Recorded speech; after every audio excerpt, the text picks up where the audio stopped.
செல்லம்மா பாட்டி அப்படின்னு இருந்தால் நூல்னி அனந்தகிருஷ்ண சாஸ்திரின்னு பெரிய வித்வான், மகாமகா உபாத்தியாய. அவரோட பொண்ணும் இந்த செல்லம்மா, பாட்டியும் அப்பால முக்கால் வித்வான், நல்ல வித்வான். பாட்டியே ரொம்ப வித்வான். பெரியவா நடந்து போயின்னு கூடவே இருப்பா. எப்போ பாரு பெரியவா வடக்கெல்லாம் திருப்பி மேடம் பெரியவா தான் போயிண்டா. அந்த பாதுகையை போட்டுன்னு போயிட்டே இருக்கா. இந்த பாதுகையை பார்த்தோன்னே ஆசை, இதை வாங்கிக்கணும்னு. இப்படி நடந்து இந்த பெரியவா ஒரு இடம் வந்தது, அந்த கேம்ப்பு. அதில் அந்த திண்ணை மேலே ஏறி இப்படி உட்காந்துருக்கா. உட்காந்துன்னு காலை பார்த்த உடனே பெரியவா, என்ன பார்க்குற அப்படின்னு. என்ன பார்க்குறேன்னு பார்த்தாலே தெரியாதா இவர் கவனிச்சுட்டோன்னு. என்ன வேணுமா அப்படின்னு. ஆமாம், பாதுகை வேணும் அப்படின்னு. சரி தலைப்பை காமி அப்படின்னா உடனே இப்படி தலைப்பை நீட்டினா, அப்படி காலில் போட்டு அப்படின்னு உதறினா எல்லாம் ரெண்டும் பொத்துன்னு தலைப்பில் மடியில் விழுந்துடுத்து. எடுத்துட்டு வச்சுக்கோ அப்படின்னு. உடனே அப்புறம் சொல்கிறான், உனக்கு ஒன்று பார்த்தியோ கவனிச்சியோ அப்படின்னா. என்னது? என்ன? எத்தனையோ பேருக்கு பாதுகை கொடுத்துருக்கேன், கேட்டிருக்கா கொடுத்துருக்கேன், ஆனால் எல்லாருக்கும் பாதுகை தான் கொடுத்தேன், உனக்கு பாதத்தோடையே உதறிட்டேன் பற்றியோ அப்படின்னா. காலில் போட்டு அப்படியே உதறினா கைண்டு கழுவுன்னு சொல்லி, அதனால உனக்கு பாதத்தோடையே உதறிட்டேன் பற்றியோ அப்படின்னு. பாட்டிக்கு சந்தோஷம். என்ன அப்புறம் ஒன்னைங்கிறா. அது சரி, இது எதுக்கு உனக்கு அப்படின்னா. இது என்ன உபயோகம்? வெறும் செருப்பு மரக்கட்டை, இதை வச்சு நான் என்ன பண்ணுவேன் அப்படின்னா. பாட்டி ஒன்றும் பதில் சொல்லலை. ஏன்னா இவர் ஆரம்பிக்கிறதையே என்னமோ பின்னால் சொல்ல போகிறாருன்னு தெரியும். உடனே சொல்ல, சாதாரண செருப்பாக இருந்தாலும் போட்டுனாலும் போடலாம், இது மரக்கட்டை, நீ போட்டணும் நடக்க முடியாது, இதை வச்சு நான் என்ன பண்ணுவேன் அப்படின்னா. பேசாத இருக்கா. உடனே சொல்கிறா, இங்கேக்கு ஒன்றும் உபயோகம் இல்லை, அங்கேக்கு உபயோகமாக இருக்கும், வச்சுக்கோ. இங்கே வேணால் உபயோகமாக இல்லாத இருக்கலாம், ஆனால் அங்கே நடக்கிறதுக்கு உபயோகமாக இருக்கும், வச்சுக்கோ. இதுதான் வலிய அனுகிரகம். அவள் கொடுக்கறது எதுவாக இருந்தாலும் ஏதோ இப்போ தேவைக்கு மட்டும் அருள் செய்கிறது இல்லை, எப்போக்கு என்ன வேணுமோ அது அத்தனைக்கும் சேர்த்து அனுகிரகம் என்று தான். காஞ்சிபுரத்தில் வரதராஜர் கருட சேவை, அதுக்கு இங்கே தேனாம்பேட்டையில் இருக்கா. அந்த பக்தாளவா வந்து பேங்க்கில் உத்தியோகமாக இருந்தார். வரதராஜர் தரிசனம் பண்ணுறதுக்கு போயிருந்தா. பெரியவா தேனம்பாக்கத்தில் இருக்கா. அப்படியே போய் பெரியவாளையும் தரிசனம். பெரியவா கேட்டா, என்ன வந்தீங்க அப்படின்னா. இல்லை பெருமாள் தரிசனம் கருட சேவைக்கா வந்தேன். சரி, எப்படி வந்திருக்க? காரில் தான் வந்திருக்கேன். நான் ஒன்று சொன்னால் கேட்குறியா? செய்கிறேன், என்ன பண்ணும் அப்படின்னா. நெமிலின்னு கேள்விப்பட்டிருக்கியோ அப்படின்னா. இல்லை அப்படின்னா. கேள்விப்பட்டது இல்லையா? இங்கேருந்து அரக்கோணம் போகிற வழியில் இருக்கு, காஞ்சிபுரத்துலேருந்து. அங்கே நெமிலி பாலான்னு கேள்விப்பட்டது இல்லையோ? இல்லை அப்படின்னா. ரொம்ப வரப்பிரசாதி அம்பாள், சக்தி வாய்ந்த அம்பாள். நீ என்ன பண்ண, காரில் தானே வந்திருக்க, அப்படியே போயிட்டே அப்படியே போய் நெமிலி போய் அம்பாளை தரிசனம் பண்ணிட்டு ஊருக்கு பையன் என்ன அப்படின்னா. பாக்கியம் பண்ணுறேன் அப்படின்னு. வெயிட் வா அப்படின்ட்டு. இது காஞ்சிபுரத்தில் நடக்கிறது மத்தியானம். அங்கே நெமிலியில் சீன். அங்கே என்ன அப்படின்னா, அங்கே நெமிலியில் ஒரு போஸ்ட் ஆஃபீஸில் உத்தியோகமாக இருந்தார். அவருக்கு அம்பாள் கனவில் வந்து சொன்னான், பக்கத்தில் கல்லாறுன்னு பெரிய நதி, நான் நதியில் இருக்கேன், என்னை எடுத்து பூஜை பண்ணு, நதியில் இருக்கேன், என்னை எடுத்து பூஜை பண்ணு அப்படின்னு. இப்படி சொப்பனம் வந்தோடனே இவர் என்ன பண்ணார், போய் நதியில் தேடினார். இவர் அம்பாள் நான் நதியில் இருக்கேன் எடுத்து பூஜை பண்ணுன்னா, இவர் ஏதோ பெருசாக விற்கணும் இருக்க போகிறதாக்குன்னு நினச்சிருந்தார். தேடுன்னு இது என்ன ஒன்றும் கிடைக்கல. இப்படி ஒரு நாளைக்கு அம்பாள் வந்து கனவில் சொன்னால் தேடினர், கிடைக்கல. உடனே 2 நாள் கழித்து திருப்பி நான் அங்கே இருக்கேன்னு சொன்னேன், என்னை வந்து எடுத்துன்னு வந்து பூஜை பண்ணு அப்படின்னு. திருப்பி போய் தேடினர், அப்பவும் கிடைக்கல. இப்படி 2-3 தரம் அம்பாள் திருப்பி கனவில் வந்து நான் அங்கே தான் இருக்கேன், என்னை எடுத்து பூஜை பண்ணு, நான் என்ன தான் இருக்கேன், என்னை எடுத்து வச்சுக்கோன்னு சொல்கிறா. இவர் 2-3 தரம் போய் தேடினா என்னன்னே புரியல. அதுக்கப்புறம் இது விடுறதில்லை அப்படின்னு அங்கே சல்லடை போட்டு தடிக்கிறாப்புல அந்த தேடினா இத்தனோண்டுக்கு ஒரு அம்பாள். இவர் ஏதோ அம்பாள்னா பெருசாத்தனா பெரிய விற்கணும் இருக்க போகிறதுன்னு நினச்சிருந்தார். அது பார்த்தா இத்தினுண்டு, கண்ணுக்கு இருக்கிறதே தெரியாது இத்தினுண்டு. ஓ இதைத்தான் சொல்லியிருக்கா அப்படின்னு அத்தினுண்டு இருந்ததுனால அது பாலை குழந்த மாதிரி இருக்கான்னு பாலான்னு வச்சுட்டா. அதை வச்சுன்னு பூஜை பண்ண ஆரம்பித்தா. இப்படி அம்பாளை வச்சுன்னு பூஜை பண்ண அவளாலே வந்திருக்கா இருக்கிறதே பெரியவா யாத்திரையில் இருக்கிறதே இந்த அம்பாளை தரிசனம் பண்ணணும்னு போனான். இந்த நெமிலியில் போய் அம்பாளை தரிசனம் பண்ண அந்த வீட்லேயே அங்கே இருந்து பூஜையெல்லாம் பண்ணியிருக்கா, தரிசனம் பண்ணிக்கா. இன்னமும் எந்த இடத்துல பெரியவா உட்காந்து அங்கே பார்த்தாலும் அந்த இடத்துல பெரியவா படம் அம்பாளை பார்த்துட்டு இருக்கிறாப்புல இருந்தது. அவர் போயிட்டார். அவரோட புள்ள, அவரோட பேரன் இப்போ பூஜை பண்ணிட்டு இருக்கார். அவள் என்ன பண்ணா, இந்த வீட்டில் எப்படி அவள் வீட்டுக்குள்ளேயே வச்சுன்னு பூஜை பண்ணிட்டு இருக்கா, ஒன்றும் வெளியிலாம் சொல்ல மாட்டா. இன்றைக்கி கூட அங்கே போய் பார்க்கணும்னா ஃபோனுன்னு பண்ணி அம்பாள் உத்தரவு பண்ணால் தான் போகலாம். எல்லா இடத்துக்கும் போகிறாப்புல நம்ம நினச்சிட்டா போக முடியாது.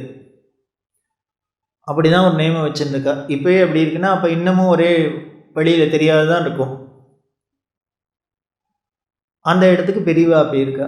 இப்படி இருந்து அப்புறம் நவராத்திரிலாம் பிரபலமாக பண்ணி அதெல்லாம் அப்படியே ஆயிடுனா இப்போ டெவலப் ஆகிடுது.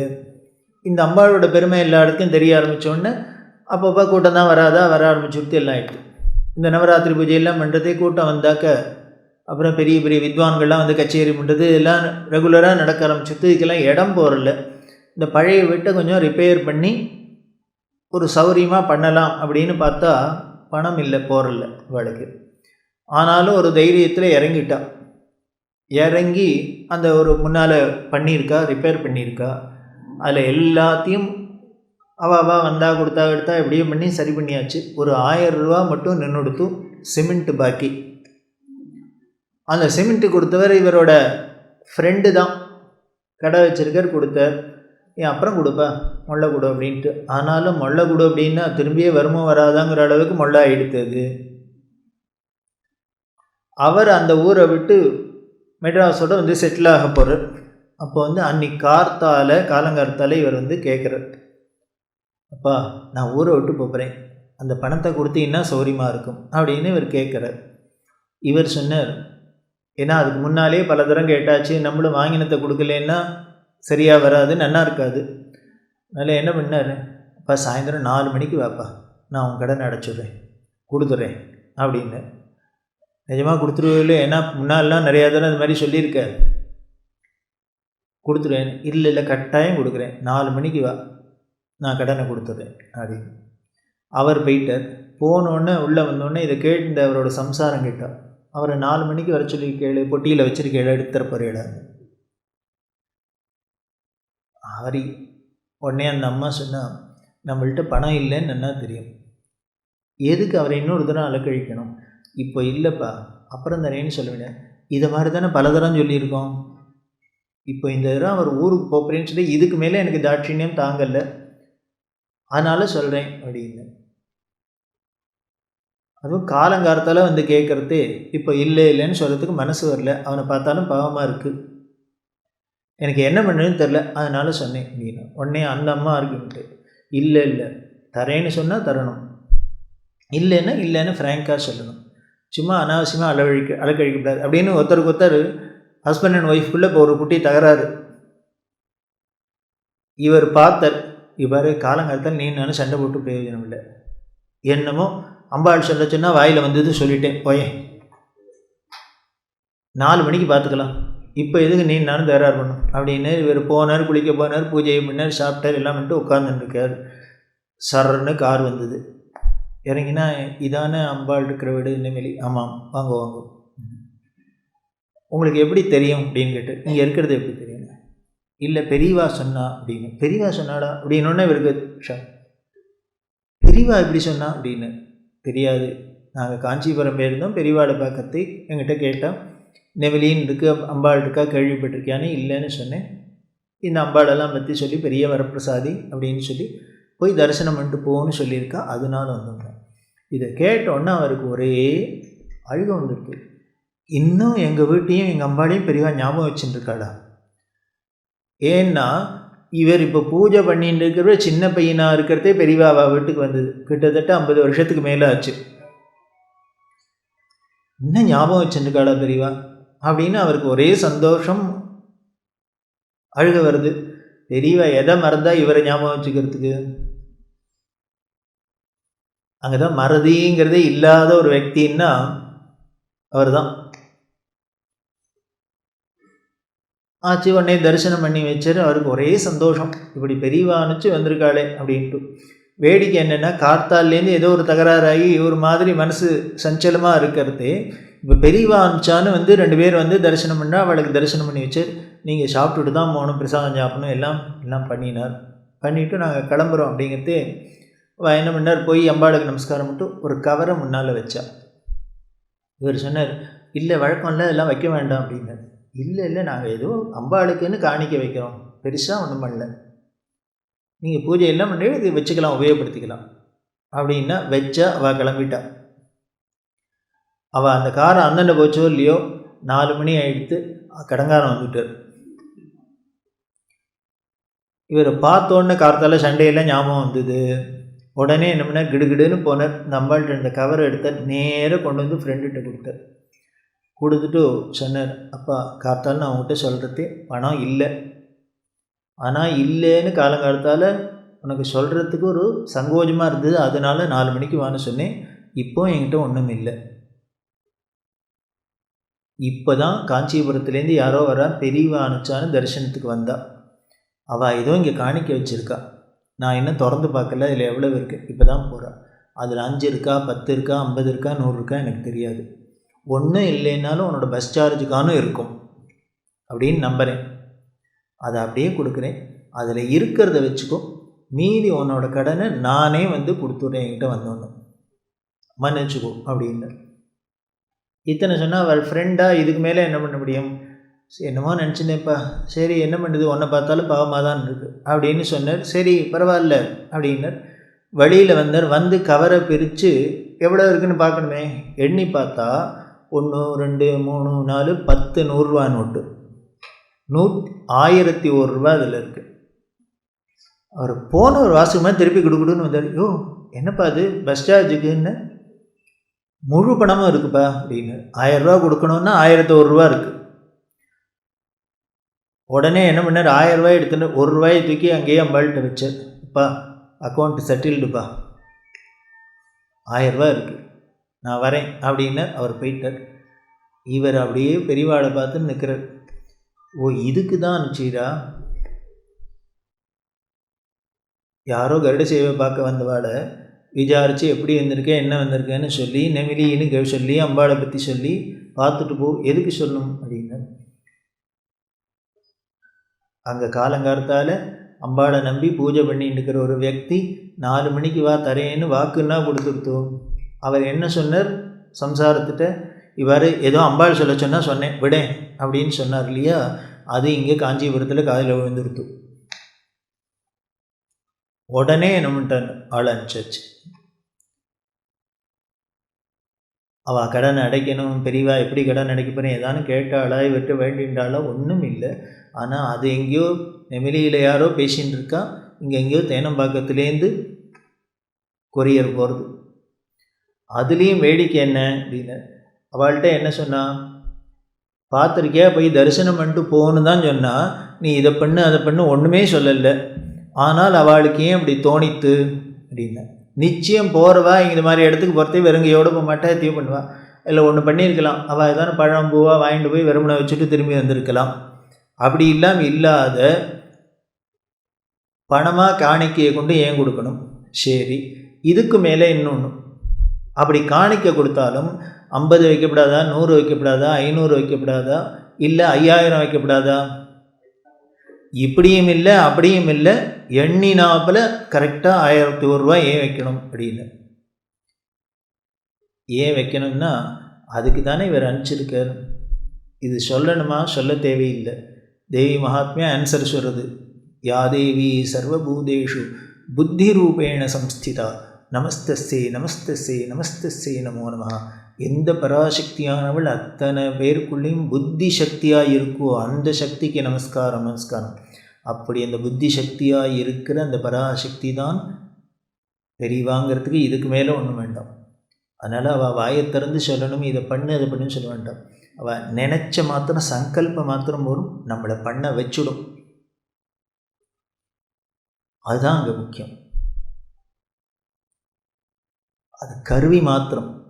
பகவான் கீதையில் தான் சொல்கிறார், அர்ஜுனன்ட்டு சொல்கிறார், நான் எப்படி கொல்லுவேன், தாத்தாவை எப்படி கொல்லுவேன், அவளை எப்படி பண்ணுவேன் அப்படிங்கிற. அதுக்கு சொல்கிறார், அட லூசே, உன்னால் கொல்ல முடியுமான்னு, அவளை எப்படி கொல்லுவேங்கிறே.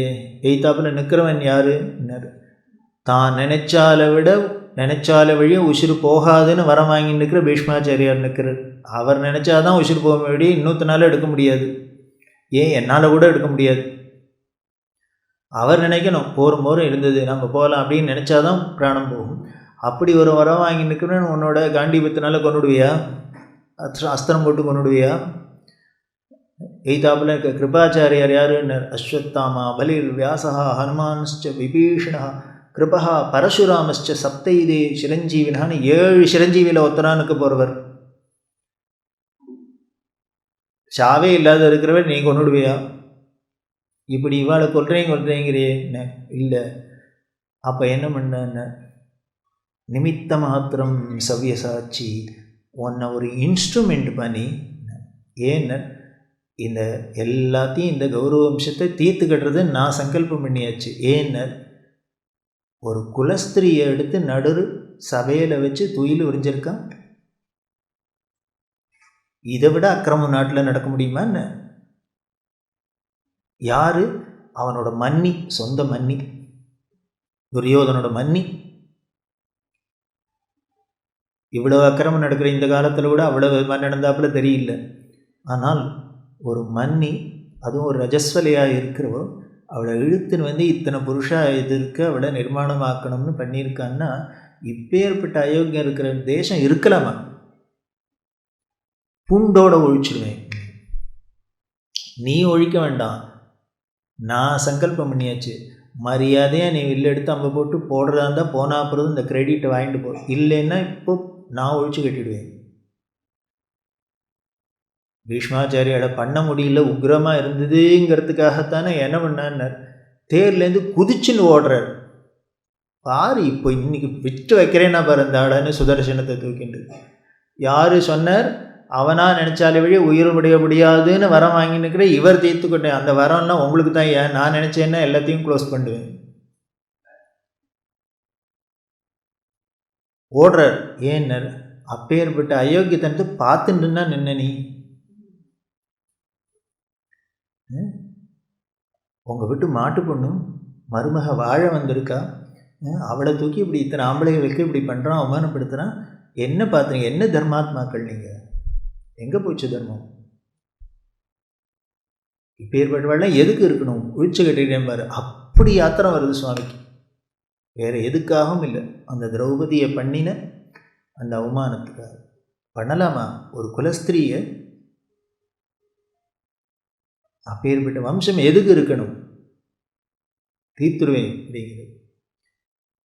அப்போ சொல்கிற நிமித்த மாத்திரம் சவிதாச்சு, போனா போகிறதுன்னு ஒன் மூலியமாக இதை பண்ணுறேன், மரியாதையாக பண்ணு அப்படின்னு பகவான் கீதையில் சொன்னாப்புல தான் எந்த காரியம் நடந்தாலும் எதை பண்ணணும் அப்படின்னாலும். இவாளுக்கு வாக்கு கொடுத்துட்டார் கடன் அடைக்கணும் அப்படின்னா, அவர் என்ன சொந்த வீட்டுக்காக ஏதானும் கடன் வாங்கினாரா? வர பக்தாளுக்கெல்லாம் சௌரியம் இருக்கணும், அம்பாளுக்கு பூஜையில் சௌரியம் இருக்கணுங்கிறதுக்காக பண்ணினது தானே. அப்போ அந்த கடனை அடைக்க வேண்டியது அவளோட பொறுப்புன்னா, அதுக்கு எப்படி யாரை போய் இவர் உடனே காஞ்சிபுரத்துலேருந்து 1000 ரூபாய் தூக்கின்னு வர முடியுமா? இல்லை, அதுக்கு யாரோ வரா தேனாம்பேட்டையிலேருந்து. ஓ, சொல்லக்கூட வேண்டாம், சொல்கிறேன். சரி, இப்படி கொடுத்து தான் அனுகிரகம் பண்ணுமான்னார். எப்படி வேணாலும் அனுகிரகம் பண்ணலாம், யாராக இருந்தாலும் அனுகிரகம். இவ அங்கேருந்து காமாட்சி கோவிலுக்கு போயின்னு இருக்கா. போயிருந்தா அங்கே இந்த பிச்சைக்காரெல்லாம் நின்று வாமாதையே எல்லாம் கட்டிருக்கா இல்லையா, அதில் யாரோ ஒரு ஆள் உடம்பு முழுக்கல பேண்டேஜ் போட்டுன்னு நிற்க முடியாத அப்படி ஒன்றுண்டு மாதையேன்னு கத்துறார். தாண்டி போயிட்டா. இவன் பெரியவா போகிறது, எல்லோரும் பின்னால் ஒரு கோஷ்டி எல்லாம் போகிறது. அப்படி திரும்பி அவரை தாண்டி போனோன்னு இப்படி திரும்பி பார்த்தா, நின்றுண்டு பார்த்துட்டு கூட இருப்பாள் சொல்ல, பாவமாக இருக்குது, ஏதானு இருந்தால் போனேன் அப்படின்னு. இவரே ரெக்கமெண்ட் பண்ணிட்டாரா கேட்கவே வேண்டாம். உடனே அவள் கையில் வந்து இது 50 100ன்னு எடுத்து போட்டாள். ஒரு நிமிஷத்துக்குள்ளே அவனுக்கு 600-700 கலெக்ஷன். அவன் அப்படியே விக்கிச்சு போயிருக்கிறான். என்ன அது திடீர்னு ஒரு சாமியார் இப்படி போறாப்புல போனார், இப்படி வந்துடுதேன்னு அவன் எடுத்து விக்கிச்சு நின்னோடனே அப்புறம் சொல்ல எல்லாரும் போட்டதுக்கு அப்புறம் இப்போ காலை சரியாக வச்சுக்கோ அப்படின்னா.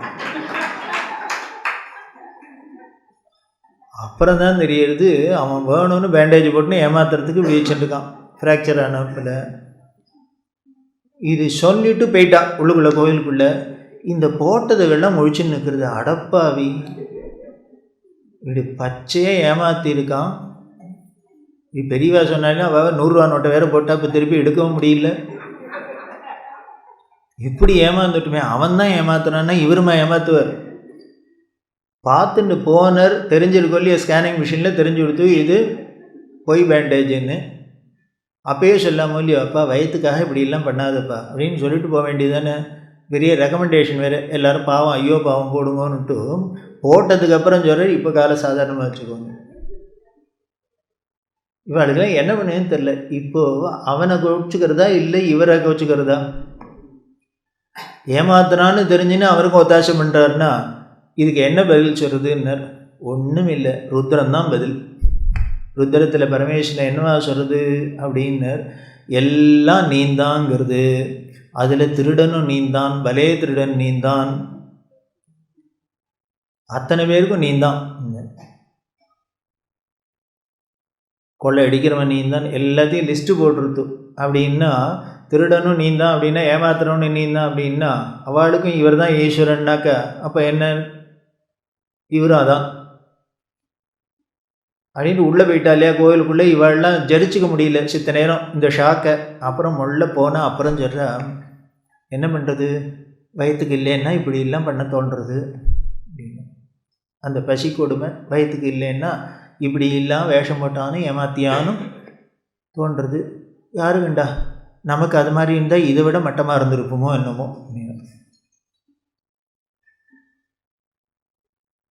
நமக்கு அது மாதிரி நிலைமையில் இருந்தால் இதை விட மட்டமாக நடந்துக்குமோ என்னமோ, யார் வேண்டா அப்படின்னு.